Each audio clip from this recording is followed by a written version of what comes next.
उनके पास एक दो और समस्याएं रह गई। मंडी का भाव था, उससे कहीं ना कहीं 200 रुपया प्रति कुंटल उनको ज़्यादा का बेनिफिट हुआ। समृद्धि ने हमको हर कदम पर साथ दिया।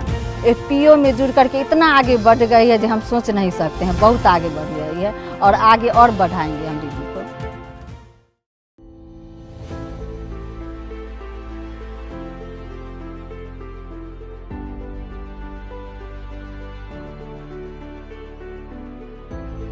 हमारी कंपनी 2015 से रजिस्टर्ड है।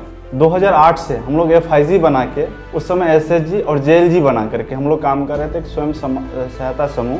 तब हमारे पास 10-15 मेंबर थे। फिर अभी हमारे पास जो किसानों का समूह है, लगभग हमारे पास 1500 अभी शेयर होल्डर हैं। जो हमारे शेयर होल्डर हैं उनमें 2018 तक लगभग 30% महिलाएं जुड़ी हुई थी, महिलाएं शेयर होल्डर। लेकिन उसके बाद हमने एक महिला BOD को अपने BOD में शामिल किया, जिसके बाद एक CO जो हमारी हैं वो भी महिला ही हैं। पहले जो हमारे FPO में महिला बहुत कम थी, इसलिए हमने शेयर बनाए जो अभी 70% है। और हमने जब से FPO में बनाए हैं, FPO में दीदी लोग आने लगी है खुद से अपना आकर के, मतलब कि वो लोग गेहूं भी ला करके देती है, मकई भी ला करके देती है, हल्दी भी देती है। और हल्दी जो अभी हमको पिसाई चल रहा है, जो अपना ही मशीन है, और उसमें जो है से दीदी लोग खुद आकर के वो लोग भागीदारी ले रही है, अपने से खुद पैकिंग कर रही है। बिहार के ही बॉर्डर पे जहाँ पे हमने एक अपना नया शॉप डाला है, तो सिर्फ सब्जी बेचते हैं। जो ज़्यादातर सब्जियां नेपाल को जाती है, उसमें हमने केला का बिजनेस शुरुआत किया। जो हमारे यहाँ किसान केला की भी खेती करते हैं, तो हमने केला भी किसान से खरीद करके और नेपाल में भेजना शुरू किया।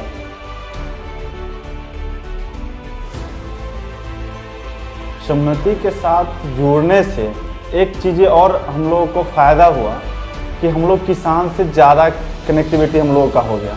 हम लोग किसान अब जो भी कमोडिटी उत्पादन कर रहे हैं, जैसे हल्दी, मक्का, गेहूं, धान, आलू, वेजिटेबल क्रॉप, जो भी किसान उत्पादन कर रहे हैं उनको हम लोग खरीद रहे हैं। पहला सपोर्ट समृद्धि से हमको मिला कि उन्होंने बिल्डिंग कैपेसिटी पे एक प्रशिक्षण दिलवाया। FPO के बारे में अमित जी ने हम लोग के ट्रेनिंग पूसा फार्म में 3 दिन का ट्रेनिंग करवा। संस्था किस आधार से चलाना है कंपनी को, समृद्धि ने हमको हर कदम पर साथ दिया। 5 लाख का लोन मिला, जिसके बाद हम लोगों ने उसे बिजनेस शुरू किया। इस समृद्धि के माध्यम से हमें पे कार्ड किसान को देने का मौका मिला, जिसमें किसान उस कार्ड के माध्यम से खाद और बीज ले सकते थे। उनके पास एक दो और समस्याएं रह गई, जैसे खाद बीज तो हम दे रहे हैं, लेकिन उनको सिंचाई के लिए पैसा चाहिए, उनको हार्वेस्टिंग के लिए पैसा चाहिए, उनको खेत जुताने के लिए पैसा चाहिए। तो इसके लिए भी समृद्धि ने आगे बढ़कर किसान को एक सफल लोन योजना लेके आई। वो पहला लोन जो था 2022 में हमने दिया था, जो 25 लाख रुपया का सेंक्शन हुआ था, और 25 लाख रुपया हमने 50 किसानों के बीच में वितरण किया। आलू हम लोगों ने किसान को आलू का बीज दिया था, जिसमें हमको कनेक्ट करवाने के लिए समृद्धि ने ही बीच में SB एग्रो कंपनी से टाई अप करवाई, जिसमें हमारे किसान को उस समय के रेट हमारे यहाँ के मुकाबले जो कोल्ड स्टोर या फिर मंडी का भाव था, उससे कहीं ना कहीं 200 रुपया प्रति कुंटल उनको ज़्यादा का बेनिफिट हुआ। वेजिटेबल के बाद फिर हमने ज़्यादा लार्ज स्केल पे काम हमारा मक्का का हो गया।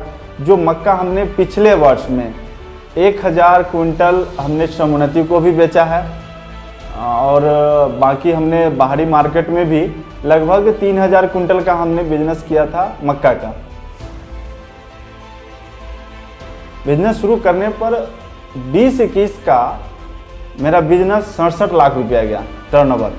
पिछले साल 1,07,00,000 का टर्नओवर हुआ था, और इस बार 2 करोड़ हो गया है, और सोचे हैं इससे ज़्यादा होगा। इस बार हम लोग बैठक किए हैं, उसमें डिसीजन लिए हैं गाय पालन करेंगे, मुर्गी पालन करेंगे, बकरी पालन करेंगे, मछली पालन करेंगे। इस पे डिसीजन लिए हैं हम लोग। और हमने सोचा है अभी कि दीदी लोग को और आगे बढ़ाना है हमको, इसलिए हमने सोच लिए हैं। हम लोग सभी बीओडी के मेंबर ने मीटिंग में चर्चा किए हैं जो इस बार है सो मशरूम पर ट्रेनिंग दिलवाएंगे, और मशरूम का भी सक्सेस हो जाएगा तो हमने और सोचे हैं कि इसे पापड़ तिलौरी जो बनता है वो भी हमको नाबार्ड द्वारा बताया गया है कि इसे पापड़ तिलौरी का भी दीदी को हम लोग प्रशिक्षण देंगे, और इससे दीदी लोग बनाएगी, हम लोग एफपीओ में आएगा, एफपीओ के माध्यम से हम आगे मार्केट में सप्लाई करेंगे। और दीदी को हम बहुत आगे बढ़ाने के लिए कोशिश कर रहे हैं। आत्मशक्ति को, जैसे कि दीदी पहले हर आदमी से डर रही थी, बैंक नहीं जा रही थी, कहीं नहीं जा रही, अब तो दीदी एफपीओ में जुड़ करके इतना आगे बढ़ गई है जो हम सोच नहीं सकते हैं, बहुत आगे बढ़ गई है और आगे और बढ़ाएंगे हम दीदी।